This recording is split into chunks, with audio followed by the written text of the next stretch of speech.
बड़ी खबर सामने आ रही है। आपको बता दें कि आसाराम की जमानत अर्जी हाईकोर्ट में पेश और बड़ी अपडेट यही है कि सुप्रीम कोर्ट से 31 मार्च तक अंतरिम जमानत मिलने के बाद जो है ये अर्जी पेश की गई, राजस्थान हाईकोर्ट में पेश की गई। तो आसाराम की तरफ से जमानत अर्जी, वरिष्ठ अधिवक्ता आरएस सलूजा ने आसाराम की ओर से अर्जी पेश की है। इस वक्त की सबसे बड़ी जानकारी आपको दे रहे हैं। आपको बता दें कि सुप्रीम कोर्ट ने गुजरात के मामले में आसाराम को 31 मार्च तक अंतरिम जमानत दी। सुप्रीम कोर्ट के आदेश के प्रकाश में राजस्थान हाईकोर्ट से भी जमानत की गुहार जो है वो लगाई गई। मेडिकल ग्राउंड पर जमानत की मांग की गई है। तो इस वक्त की सबसे बड़ी जानकारी आपको जोधपुर से दे रहा है, जहां पर आपको बता दें कि आसाराम की जमानत अर्जी हाईकोर्ट में पेश, मेडिकल ग्राउंड पर जमानत की मांग जो है की गई है। और सुप्रीम कोर्ट ने आपको बता दें कि गुजरात के मामले में आसाराम को 31 मार्च तक अंतरिम जमानत दी और सुप्रीम कोर्ट के आदेश के प्रकाश में राजस्थान हाईकोर्ट से भी जमानत की गुहार जो है की गई है।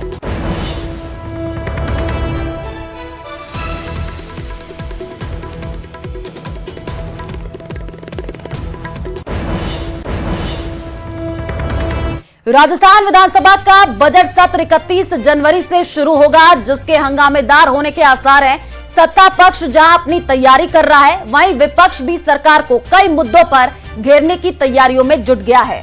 देखिए,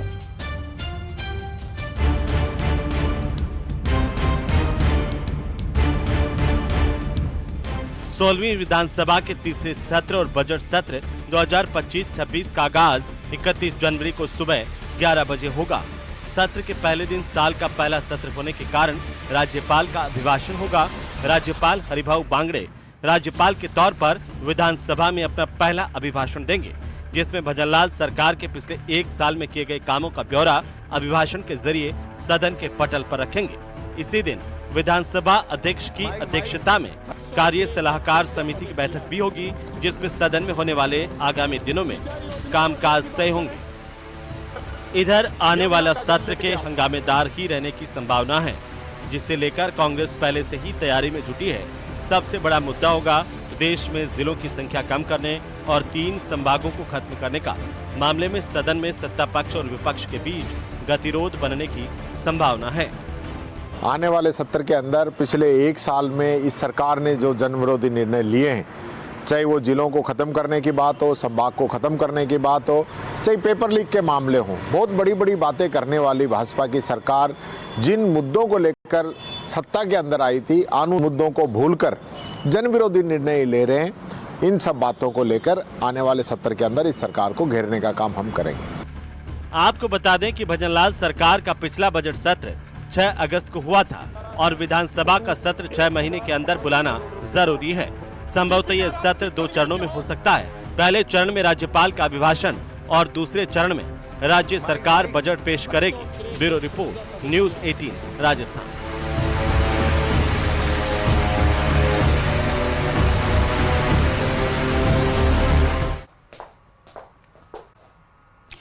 दिल्ली के पूर्व सीएम अरविंद केजरीवाल पर अशोक गहलोत ने पलटवार किया है। जयपुर पहुंचे अशोक गहलोत ने कहा कि कांग्रेस बीजेपी कभी मिल नहीं सकती है। केजरीवाल अपने समीकरण खुद बनाते हैं और केजरीवाल का बयान उनकी प्रोपेगेंडा का हिस्सा है। साथ ही अशोक गहलोत ने कहा कि हमारी सरकार की चिरंजीवी योजना यूनिवर्सल है और उसको केंद्र सरकार को भी लागू करना चाहिए। देखिए, ये तो अरविंद केजरीवाल जी जो है जब चुनाव के मैदान में उतरते हैं तो अपने इक्वेशन खुद बनाते हैं कि भाई किस प्रकार से हम कांग्रेस और बीजेपी दोनों मिलकर चुनाव लड़ रही है, तो उनका अभियान है। तो मैं तो उनके अभियान के हिस्से के रूप में देखता हूँ कि उन्होंने जानबूझ करके ये ट्वीट किया होगा जिससे कि और मैसेज स्ट्रॉन्ग जाए कि कांग्रेस बीजेपी मिली हुई है, जबकि ये असंभव है। केजरीवाल भी जानते होंगे कि असंभव है, कांग्रेस और बीजेपी मिल नहीं सकती, ये मेरा मानना है। इसलिए मैं उसको इस रूप में लेता हूँ। आपको राजस्थान की स्कीम जो है चिरंजीवी योजना है, हमारे यहाँ मुख्यमंत्री के नाम से योजना है, किस प्रकार से निरोगी राजस्थान रहे, फ्री मेडिसिन है। और प्रदेश की भाजपा सरकार के समय राज्य में 190 स्कूल बंद किए जाने के मामले को लेकर के कांग्रेस ने सरकार पर हमला बोला है। आपको बता दें कि कांग्रेस प्रवक्ता स्वर्णिम चतुर्वेदी ने कहा कि जब भी बीजेपी शासन में आती है तो सबसे पहले प्रहार शिक्षा पर ही करती है। उन्होंने कहा कि पिछली बीजेपी सरकार के समय भी स्कूलों को मर्ज करने के नाम पर बंद कर दिया गया था। देखिए, में जब भारतीय जनता पार्टी की सरकार बनती है सबसे बड़ा प्रहार शिक्षा पर ही होता है। पूर्व में जब भारतीय जनता पार्टी की सरकार थी तो हजारों स्कूलों को मर्ज करने के नाम पर बंद किया गया और अब 169 स्कूल बंद करने का निर्णय भाजपा सरकार ने लिया है। जबकि समीक्षा यह करनी चाहिए कि क्यों भारतीय जनता पार्टी के सरकार के शासन में जो सरकारी स्कूल हैं उनमें एडमिशन लेने वाले बच्चों का नामांकन गिर क्यों रहा है। लगातार नामांकन गिर रहा है, जबकि इन्हीं स्कूलों में कांग्रेस के शासन में एक बढ़िया इंफ्रास्ट्रक्चर और बढ़िया शिक्षा देने के कारण नामांकन लगातार बढ़ा और अंग्रेजी माध्यम स्कूल खोले। यहाँ जो अनर्गल बयानबाजी भारतीय जनता पार्टी के शिक्षा मंत्री देते हैं करते हैं इन स्कूलों के खिलाफ, ऐसा प्रतीत होता है कि प्राइवेट स्कूलों को लाभ पहुंचाने के लिए भारतीय जनता पार्टी की सरकार इन स्कूलों को बंद कर रही है और इस तरह के हालात उत्पन्न किए हैं कि सरकारी स्कूलों में पढ़ने वाले बच्चों का कल यानी गुरुवार को यह तय हो सकता है कि एसआई भर्ती परीक्षा 2021 रद्द होगी या नहीं, क्योंकि हाई कोर्ट में गुरुवार को होने वाली सुनवाई के दौरान राज्य सरकार अपना जवाब दाखिल करेगी। हालांकि इस मामले में एसआईटी और कैबिनेट सब कमेटी एसआई भर्ती को रद्द करने की सिफारिश कर चुकी है। सरकार की राय यह है कि पेपर रद्द होना चाहिए। क्या रद्द हो जाएगी एसआई भर्ती परीक्षा 2021? हाईकोर्ट में गुरुवार को सरकार दाखिल करेगी जवाब। मंत्री डॉक्टर किरोड़ी लाल मीणा ने दिया बड़ा संकेत। एसओजी ने कह दिया परीक्षा रद्द करें, पुलिस हेडक्वार्टर ने कह दिया, एडवोकेट जनरल ने राय दे दी और कैबिनेट सब कमेटी ने कह दिया। तो सरकार की, इसका मतलब सरकार की राय यह है कि पेपर रद्द होना चाहिए। एसआई भर्ती परीक्षा रद्द होगी या नहीं, ये गुरुवार को राज्य सरकार के जवाब दाखिल करने के बाद साफ होगा। लेकिन उससे पहले मंत्री डॉक्टर किरोड़ी लाल मीणा ने साफ संकेत दिए हैं कि जो राय एसओजी, पुलिस मुख्यालय, एजी और कैबिनेट सब कमेटी ने दी है वही सरकार की राय होगी। आपको बता दें कि इस मामले में एसआईटी, एजी और कैबिनेट सब कमेटी एसआई भर्ती को रद्द करने की सिफारिश कर चुके हैं। डॉक्टर किरोड़ी लाल मीणा से जब पूछा गया कि हाईकोर्ट ने जवाब पेश करने के लिए 2 सप्ताह का समय दिया था, लेकिन 6 हफ्ते बीतने के बाद भी सरकार ने जवाब पेश नहीं किया, इस पर डॉक्टर किरोड़ी लाल ने कहा कि सरकार की बहुत व्यस्तता थी। बड़ी व्यस्तताएं थी सरकार की। राजस्थान था, प्रधानमंत्री जी 2 बार आए, उनकी उससे पहले चुनाव थे 7, तो व्यस्तता के कारण शायद ये नहीं हो पाया होगा। दरअसल इससे पहले सोमवार को सुनवाई के दौरान हाईकोर्ट ने सरकार को 2 दिन के अंदर स्पष्ट जवाब दाखिल करने के निर्देश दिए थे। कोर्ट ने सरकार को साफ शब्दों में कहा था कि अगर राज्य सरकार की तरफ से 2 दिन के अंदर जवाब नहीं आता है तो एसआईटी, एजी और कैबिनेट सब कमेटी की सिफारिश को ही सरकार का जवाब मान लिया जाएगा। राजस्थान का मंतव्य जब न्यायालय में जवाब पेश होगा, माननीय राजस्थान उच्च न्यायालय में, तब आपको पता लग जाएगा। जहाँ तक कोई विषय जब न्यायालय में सब जुडिस होता है तो उसमें न्यायालय से बाहर कोई टीका टिप्पणी करना ठीक नहीं है। मुझे लगता है माननीय उच्च न्यायालय में विचाराधीन है, मैं कुछ कह नहीं पाऊंगा। हाईकोर्ट ने पिछली सुनवाई में राज्य सरकार से एसआईटी की रिपोर्ट, एजी की विधिक राय और कैबिनेट सब कमेटी की रिपोर्ट भी पेश करने को कहा था। इसके साथ ही ट्रेनी एसआई को फील्ड ट्रेनिंग पर भेजने के मामले में भी नाराजगी जाहिर की थी। हाईकोर्ट ने सरकार से 18 नवंबर 2024 को दिए गए अपने फैसले की पालना का आदेश दिया था। प्रदेश में एसआई भर्ती परीक्षा को लेकर के बहुत लंबी चौड़ी राजनीति भारतीय जनता पार्टी के नेताओं ने की और कुछ कैबिनेट मंत्री ये चाहते हैं कि ये भर्ती निरस्त हो और कुछ चाहते हैं कि ये भर्ती निरस्त ना हो। शायद अब ये वर्चस्व की लड़ाई का पटाक्षेप होने का समय आ गया है और ऐसा प्रतीत होता है कि जब राजस्थान सरकार हाईकोर्ट के समक्ष अपना जवाब प्रस्तुत करेगी तो एसआई भर्ती परीक्षा के समस्त तथ्य और सही जानकारी जनता को प्राप्त हो सकेगी, सरकार की मंशा की जानकारी प्राप्त हो सकेगी। पेपर लीक मामले में अभी तक 45 ट्रेनी एसआई की गिरफ्तारी एसओजी कर चुकी है। इनमें से 25 आरोपियों को जमानत मिल चुकी है। एसआई भर्ती पेपर लीक कांड आरपीएससी ने कुल 859 पदों के लिए ली थी परीक्षा। भर्ती परीक्षा 13, 14 और 15 सितंबर 2021 को हुई थी। पेपर लीक हसनपुरा में शांति नगर के एक सेंटर से हुआ था। स्कूल के प्रिंसिपल, सेंटर के अधीक्षक की मुख्य भूमिका थी। भजनलाल सरकार ने जांच के लिए एसआईटी बनाई। मार्च 2024 से लीक कांड में गिरफ्तारी शुरू हुई। धांधली के बाद परीक्षा को रद्द करने की मांग उठी।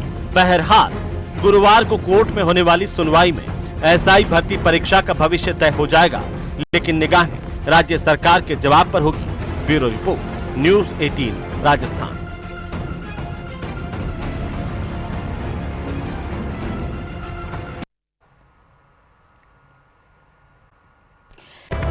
तबादलों से बैन हटने के साथ ही राजधानी जयपुर के सिविल लाइंस क्षेत्र में मेला सा माहौल है।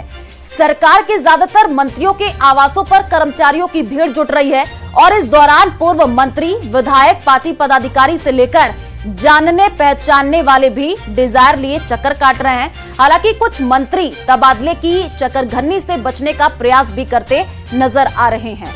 देखिए रिपोर्ट।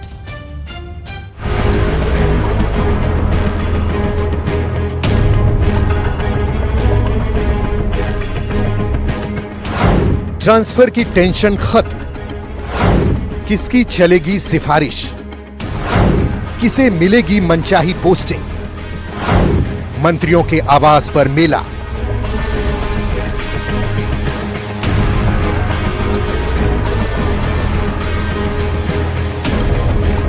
किसी को घर के पास ट्रांसफर कराना है, कोई एक जिले से दूसरे जिले में ट्रांसफर चाहता है, कोई अपने माता पिता की सेवा का बहाना लेकर पहुंचा है, तो कोई अपने पति पत्नी के पास रहना चाहता है। ट्रांसफर से बैन हटने के साथ ही इन दिनों राजधानी के सिविल लाइंस क्षेत्र में हजारों की संख्या में कर्मचारी जुट रहे हैं। राज्य सरकार लगभग सभी मंत्रियों के आवास पर सुबह से ही भीड़ जुटना शुरू हो जाती है, जो मंत्री से मुलाकात और पूरा आश्वासन मिलने के बाद ही छटती है। कुछ मंत्रियों ने तो अपने आवासों पर जनसुनवाई शुरू कर दी है, तो कुछ मंत्री ऐसे भी हैं जो तबादलों की चक्करघिन्नी से बचने की कोशिश कर रहे हैं। पिछली सरकार में जो राजनीतिक द्वेषता के कारण जो ट्रांसफ़र हुए हैं वो लोग ज़्यादा आ रहे हैं, क्योंकि पिछली सरकार ने किसी व्यक्ति को मानसिक रूप से प्रताड़ित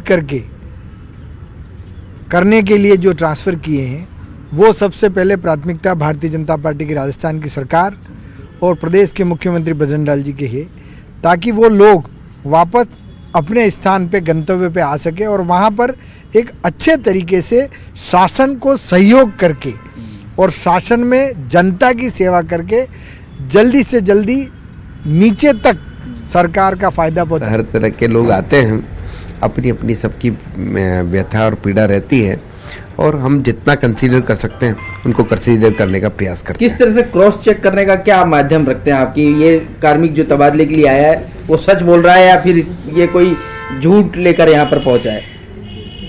थोड़ा सा मेरिट्स पे देख करके, और कैसे हम अपने काम को भी सफर नहीं हो, हमारे विभाग का काम भी सफर नहीं हो, और उसको कहीं राहत दे सकते हैं तो उसको पूरी राहत देने का प्रयास हम करते हैं। अलग अलग विभागों के अलग अलग तबादले, शिक्षा विभाग के तबादला भी हो नहीं रहे। जहाँ तक मेडिकल हेल्थ डिपार्टमेंट का है वो ऑनलाइन ले रहे हैं, देख रहे हैं, जगह खाली है। ऐसा नहीं हो कि तबादलों की वजह से पूरा हॉस्पिटल खाली हो जाए। तो सारी परिस्थितियों को देखते हुए यथा योग्य है वो विधि अनुसार कार्रवाई करके तबादला कर रहे हैं, और अब कोशिश ये कर रहे हैं कि अधिकतम कर्मचारियों को संतुष्ट करें। 100% तो शायद नहीं हो सके, लेकिन अधिकतम कर्मचारियों को संतुष्ट करेंगे। तबादलों की डिजायर लेकर जिलों से पार्टी पदाधिकारी और कार्यकर्ता भी जयपुर पहुंच रहे हैं। जिन कार्यकर्ताओं को मंत्री से पॉजिटिव रिस्पांस मिल रहा है वो संतुष्ट नजर आ रहे हैं, और जिन कार्यकर्ताओं को अच्छा रिस्पांस नहीं मिल रहा वो उल्हाना भी दे रहे हैं। किसी कार्यकर्ता का भाई साहब परिवार में ट्रांसफ़र का काम है, उनको परेशान किया जा रहा है। उनके घर में भी फैमिली प्रॉब्लम्स हैं और हेल्थ इश्यूज़ हैं, मदर के, वाइफ के, तो उनके ट्रांसफ़र का काम था। कार्यकर्ता ही है हमारे। किससे मिलने आए थे आप? प्रेमचंद जी बैरवा। क्या हो गई मुलाकात? नहीं, मुलाकात हुई नहीं भाई साहब। वो बोल रहे हैं कि अभी किसी कार्यक्रम में थोड़े समय लगेगा मिलने के लिए। सभी विभागों की जो भी हमारे से जुड़ा हुआ कार्यकर्ता है, चाहे हमारे विद्यार्थी परिषद का कार्यकर्ता हो, हमारे युवा मोर्चा का कार्यकर्ता, भारतीय जनता पार्टी का कार्यकर्ता, उनकी जो भी एप्लीकेशन हमारे पास आती है हम उनको संबंधित सभी मंत्रियों के पास लेके आते हैं। आदरणीय गौतम जी भाई साहब के संबंधित काम था तो गौतम जी भाई साहब सभी कार्यकर्ताओं की सुनवाई करते हैं। सरल सहज व्यक्तित्व है।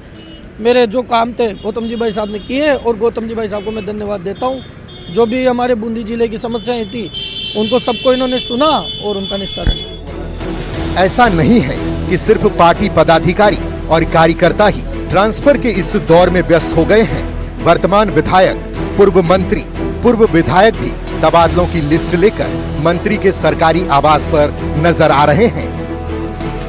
जो जनता जनार्दन की पीड़ित है और कोई तकलीफ है, उन तकलीफों को हमारे माध्यम से विधायकों, पूर्व विधायकों या हमारे भारतीय जनता पार्टी के कार्यकर्ता या आम जनता, मैं कह रहा हूं आपको, आम जनता की सुनवाई हो रही है और आम जनता मंत्रियों के पास में आकर के अपने दुख दर्द को, जो पूर्ववर्ती कांग्रेस सरकार के अंदर जिस तरह से प्रताड़ित किया गया था, उन प्रताड़नाओं के कारण जनता आज सुशासन की तरफ देख रही है। माननीय भजनलाल जी और मंत्रिमंडल के सभी सदस्य बहुत अच्छा काम कर रहे हैं। विधायकों की प्राथमिकता ये है कि उनके विधानसभा क्षेत्र से कोई बाहर गया है, बाहर है, दूर है, उन लोगों को पहले लाने की सभी विधायकों की, मैंने अभी तक कम से कम नहीं 80-90 विधायक से संपर्क भी हुआ और वो आए भी हैं। पहली प्राथमिकता उनकी साहब ये मामला है, अपने विधानसभा का है और दूर है, ये है। इस बीच ऐसे लोग भी मंत्रियों के आवास पर पहुंच रहे हैं जिनकी कोई अप्रोच नहीं है। अप्रोच नहीं होने के कारण मंत्रियों के आवास पर प्रॉपर रिस्पांस नहीं मिलने से हताश भी हैं। कांग्रेस में भी हो या बीजेपी में हो, तबादले उन लोगों के होते हैं जो जिन लोगों की नेताओं तक डायरेक्ट पहुंच होती है। और वास्तव में हकीकत में गरीब लोग हैं, चाहे कर्मचारी किसी भी हो, स्वास्थ्य में हो, चाहे एजुकेशन डिपार्टमेंट में हो, चाहे सड़क एवं परिवहन विभाग में हो, उन लोगों की जो जिनकी गरीब SC ST लोगों की वास्तव में हम किसी एप्लीकेशन, एक हमारे रिलेटिव भाई की ट्रांसफ़र को लेके रोडवेज में लेके आए थे, तो उसमें सारे लोग मतलब मंत्री वो कह रहे उसके पास में जाओ। हम अभी प्रदेश अध्यक्ष साहब से, मदन जी राठौड़ साहब से मिलने की कोशिश की थी, उनसे भी संभव नहीं हुआ। 2 दिन से हम यहीं हैं। गौरतलब है कि 10 जनवरी तक राज्य सरकार ने तबादलों से बैन हटाया है। कुछ विशेष केस, रिक्त पदों, तबादलों में वर्तमान विधायक की डिजायर और सबसे अहम अप्रोच वालों के तबादले हो जाएंगे। जिनके नहीं हुए वो या तो मायूस होंगे या फिर अगली बार फिर से बैन खुलने का इंतजार करेंगे। न्यूज़ 18 के लिए जयपुर से सौरभ गिरहस्ती की रिपोर्ट। तबादलों को लेकर राजस्थान में लगातार जद्दोजहद चल रही है। सरकार के आदेश है कि तबादलों पर बैन 10 जनवरी से लगाया जाएगा, लेकिन राजस्थान के शिक्षा व पंचायती राज मंत्री, आपको बता दें कि मदन दिलावर ने ऐलान किया है कि 9 जनवरी सुबह 10 बजे के बाद उनका कार्यालय किसी भी सूरत में कोई भी आवेदन नहीं लेगा। और तबादलों को लेकर लगातार मंत्री दिलावर अपने आवास पर जनता और नेताओं से मिलते रहे और आवेदन ले रहे। मंत्री मदन दिलावर से एक्सक्लूसिव बातचीत की हमारे संवाददाता लवली वधवा ने, देखिए। तबादले वाले लोग कितना संतुष्ट होकर के जा रहे हैं आपके दरवाजे से? देखो, संतुष्टि असंतुष्टि का तो पता जब चलेगा जब आदेश निकलेंगे। अभी तो लोग अपना आवेदन दे रहे हैं और मैं सबके आवेदन ले रहा हूँ, सबको सुन रहा हूँ और जो नियमानुसार किए जा सकते हैं वो सब करूँगा। सर, तबादलों को लेकर के एक गाइडलाइन, एक निर्देश आपके दफ्तर की तरफ से भी दिया गया है कि कल सुबह 10 बजे तक आवेदन दिए जाएं, उसके बाद में इन पर विचार नहीं किया जाएगा। ये जो है ये सूचना क्यों जारी करने की नौबत आई सर आपके दफ्तर को? इसलिए आई कि क्योंकि जब हम कल तक या परसों तक भी लेते रहेंगे तो उनके आदेश कब निकालेंगे, क्योंकि उनको देखना ही पड़ता है, प्रोसेस भी करना पड़ता है। और यदि कोई 10 तारीख को देगा आदेश तो आदेश नहीं निकलेगा। माननीय मुख्यमंत्री का सीधा निर्देश है कि 10 तारीख के बाद, यानी 10 तारीख को एक तरह से 12 बजते बैन, वापस बैन, तो फिर अब बाद में आएंगे तो उनका नहीं हो पाएगा। इसलिए उनकी सुविधा के लिए मैंने कहा है कि यदि आप चाहते हैं तो अपना आवेदन दे दें। माता पिता पेट काटकर अपनी औलाद पढ़ाते हैं, लेकिन मेवात के कई स्कूली बच्चे न सिर्फ अपने अभिभावकों के अरमानों का गला घोट रहे हैं, बल्कि अपने भविष्य के लिए भी परेशानी खड़ी कर रहे हैं। ऐसा हम क्यों कह रहे हैं, समझिए इस रिपोर्ट में।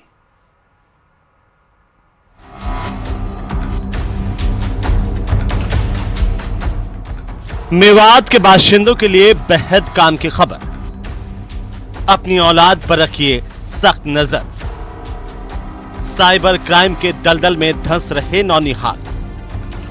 जागिए, उठिए, अपनी संतान को लीजिए संभाल।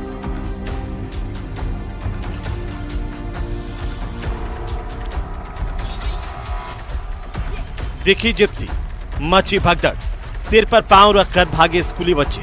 लेकिन ऐसा हुआ क्या जो कामयाबी की इबारत सीखने वाले स्कूली बच्चे पुलिस को देखते ही 9-11 हो गए। और ये कहां की पुलिस है जिसके प्रति बच्चों में इतना खौफ है। तस्वीरें अलवर के गोविंदगढ़ की हैं। दरअसल पैसों के लिए अब स्कूली छात्र भी साइबर ठगी की वारदात को अंजाम दे रहे हैं। अलवर जिले में साइबर क्राइम के मामले बढ़ते जा रहे हैं। लगातार दिनों दिन बढ़ोतरी होती जा रही है। ऐसा ही मामला अभी 2 दिन पहले गोविंदगढ़ थाना क्षेत्र में देखने को मिला, जहां साइबर फ्रॉड करने वाले जो अपराधी हैं वो नाबालिग बच्चों को साथ में लेकर साइबर फ्रॉड करते हुए नजर आए। इस मामले की सूचना मिलते ही गोविंदगढ़ थाना पुलिस मौके पर पहुंची और पुलिस ने घेराबंदी कर वहां पर 2 आरोपियों को पकड़ा और अन्य आरोपी मौके से फरार हो गए।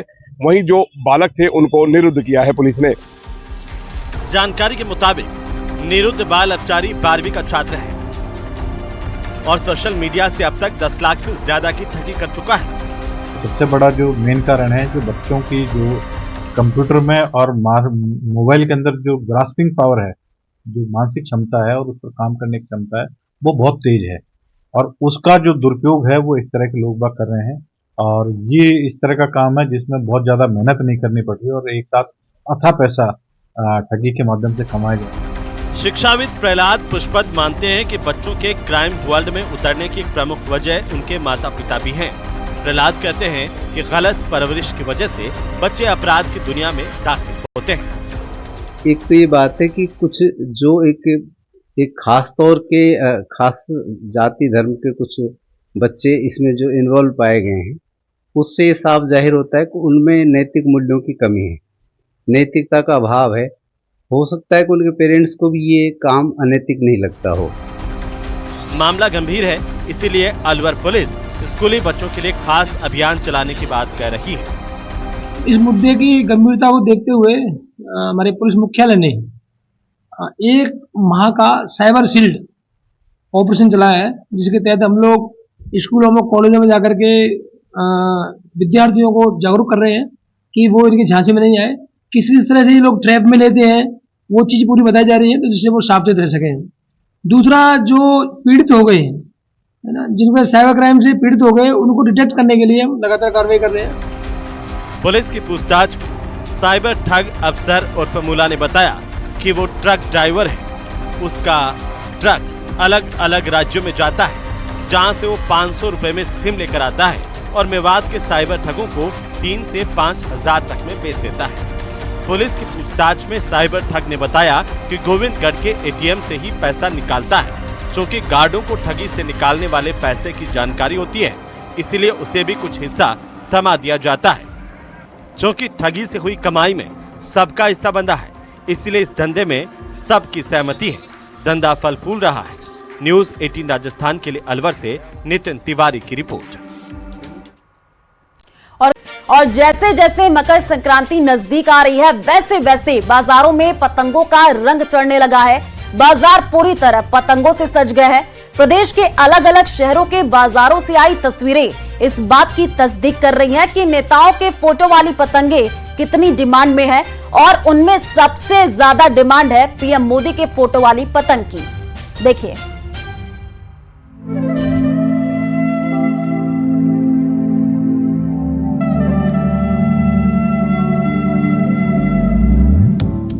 मकर संक्रांति बेहद नजदीक है और उससे पहले बाजारों में पतंगों की भरमार है।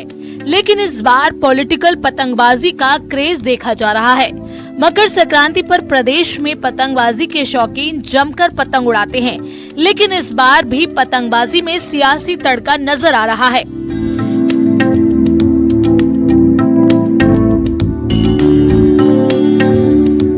जयपुर से आई इन तस्वीरों को देखिए, जहां बाजारों में राजनेताओं की तस्वीरों वाली पतंगों की भारी डिमांड देखने को मिल रही है।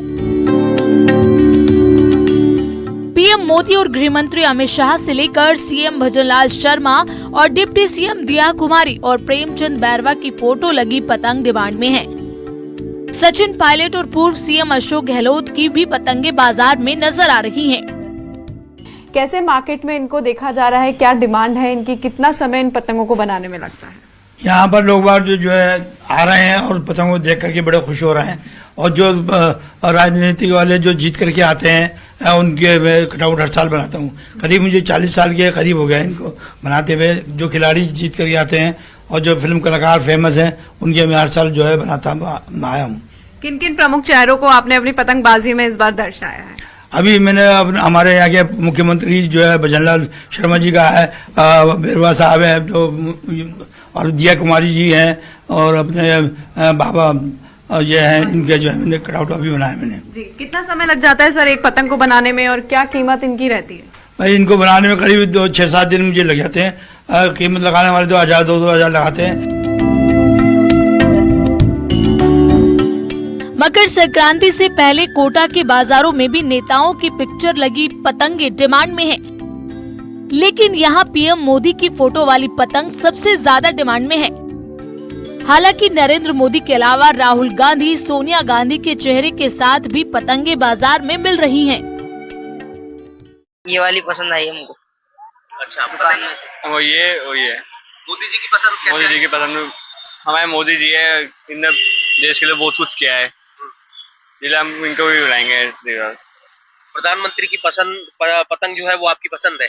हाँ, देखिए प्रधानमंत्री हैं, उनकी पतंग पसंद है। दुकानदार भाई साहब है, भाई साहब मोदी जी की पतंग जो है, फोटो लगी पतंग जो है वो ट्रेंडिंग में है? ट्रेंडिंग में सारे ही नेताओं की है, नरेंद्र मोदी जी की, राहुल गांधी जी की, अभी और भी कुछ खुलना बाकी है। सबकी ज्यादा डिमांड नेता लोगों की ज्यादा है।